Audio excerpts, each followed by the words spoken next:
Hey guys, Cloudwolf here, and today I have a Minimap data pack for you guys, and it's a data pack and a resource pack. It requires both, sadly, but it is multiplayer friendly. It works in the Nether, the overworld, and the end, and it has custom icons for biomes in the background and a variety of settings. It highlights enemy mobs and it highlights potentially friendly mobs. Not necessarily all the friendly mob icons are for friendly mobs, but that was just I just haven't added special cases for that because this isn't my main project, but I thought I'd share this with you guys because it's kind of interesting.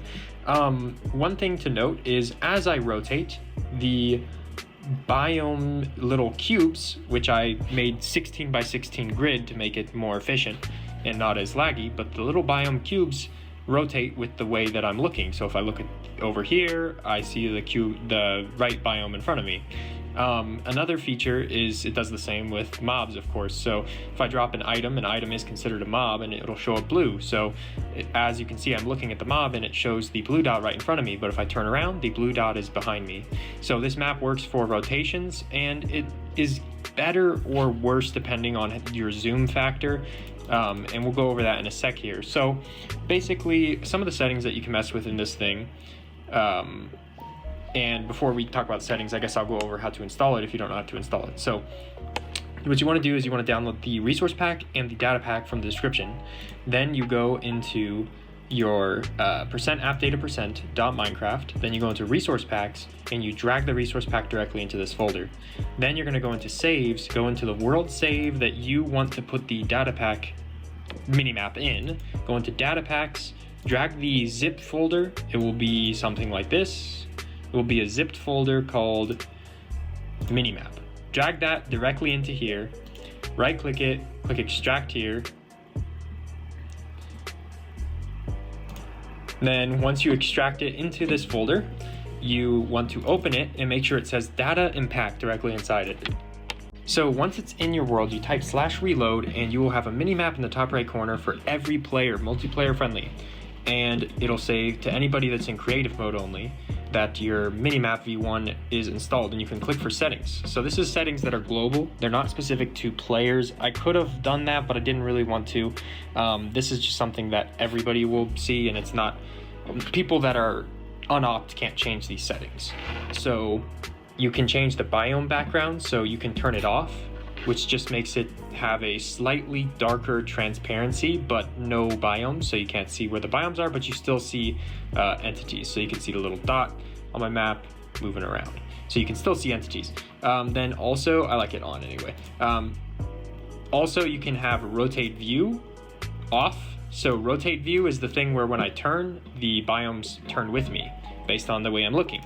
But if I turn it off, then it's fixed. So the little dot here represents the direction that I'm facing. So if I turn this way, that means I'm facing north, I believe, yes. And if I move that way, the biomes will scroll past me in the way that you would expect them to. Of course, if I face this way, it changes, and so on and so on. So that's pretty much it for the settings. The last one is scales. So I like to make rotated view anyway. So the scale is there's 1 to 1, 1 to 2, 1 to 4, and 1 to 8. What this means is 1 pixel on the minimap corresponds to that many blocks. So 1 to 1 means 1 pixel is 1 block. And this is going to give you the best resolution in terms of like easiest, most accurate information. So it's very obvious this chicken is directly in front of me, and the rotation looks very smooth. And it's not jumping too much, but that's because everything is on a smaller scale.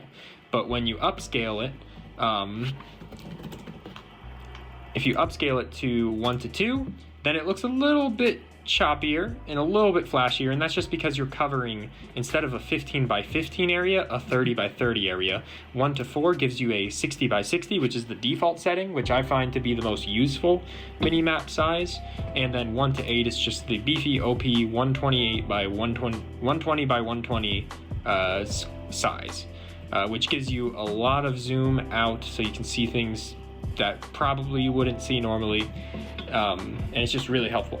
So that's pretty much all there is to the minimap. It also works in the Nether and the end that you probably already saw. And this is just kind of a side project. My big server is actually going to come out sometime this weekend. or maybe next weekend, sometime very soon. So keep on the lookout for that. I just felt really interested in challenging myself to make this. Now I'll talk a little bit about the mechanics of how it works. It uses fonts, so if you're using another data pack that has fonts, it's gonna conflict and you won't be able to use it, which is why this mini map I don't really suggest for people that want to like build a mod pack with resource packs and conglomerate things together, because fonts don't really mix together that well between pack to pack. But if you ever use one of my stuff that's a part of my packs that I am going to release for this interesting idea that I might want to do, where I basically want to combine the Minimap data pack. I want to combine a bunch of other ones that I want to make, combine them all into one to make kind of like a mod pack data pack kind of thing. But that everything will be compatible because I made it all. Yeah, so it's not really compatible with other people's stuff, and it can break if you use it with other data packs. So that's just a warning. But anyways, so the map thing uses fonts, and what we do is we draw. First, we draw the biomes. So I have a little cube, and it can be at different elevations. A cube can be here, here, here, or here. And that's pretty obvious if I go into here is all the biome stuff. There's a ton, and that's because I did different textures for a lot of biomes, and also notice that each biome has 4 textures. One where the squares at the very top, one where the square is a little bit down, and one where the square is like a little bit more down, and one where the square is at the very bottom. So if it's drawing, it draws horizontally, so it does like picks biomes there, then picks biomes there, then picks biomes there, then picks biomes there. So if it's on this top row, it'll only pick the 0th version where they're moved all the way up, and so on and so on. So it draws those 4x4s, but it saves what those Unicode files are, because they're Unicode characters. All it is telraw @s text /u e1000 e, let me see, 1ace. Okay, so you're not gonna really see anything because it's special. Oh, up here, there you go. So it's drawing Unicode characters. This one is for the tree biome that I'm in, 2C. So it draws one of these little squares, but instead of actually drawing it, it's just saving this text right here, and it's compiling it into a big telraw. So it's kind of like getting bigger and bigger, compiling all these dynamic elements together. So it saves this icon onto a stack somewhere, onto a sign, wink wink, but then it combines all of them in the proper order with the right shifting, and what it does is it saves that. Then it decides, well, what kind of background do I draw? Do I draw a background where the player is rotated, which is this version, or the stationary? And then it adds that to the background. So here it draws the biomes, and then here it draws the backgrounds.